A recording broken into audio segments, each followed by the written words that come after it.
కూటమి ప్రభుత్వం అధికారంలోకి రావడానికి అనేక సభలలో ముఖ్యమంత్రి గారు అనేక హామీలు ఇచ్చారు. మేము అధికారంలోకి వచ్చిన వెంటనే మంచి పిఆర్స్ ఇస్తాం, ఐఆర్ ఇస్తాం, డిఏలు ఇస్తాం, పెండింగ్లో ఉన్న బకాయిలన్నీ చెల్లిస్తాం, అరియర్స్ ఇస్తామని అనేకమైన హామీలు ఇచ్చి ఈరోజు అధికారం చేపట్టడం జరిగింది.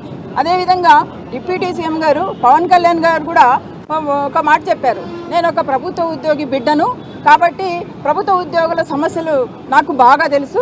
మేము అధికారంలోకి వచ్చిన వెంటనే ఏదైతే మేము సిపిఎస్ రద్దు కానీ వారికి ఇవ్వాల్సిన బకాయిలు కానీ ఐఆర్ కానీ అన్నీ కూడా తక్షణమే చెల్లిస్తామని ఈరోజు అధికారంలోకి రావడం జరిగింది.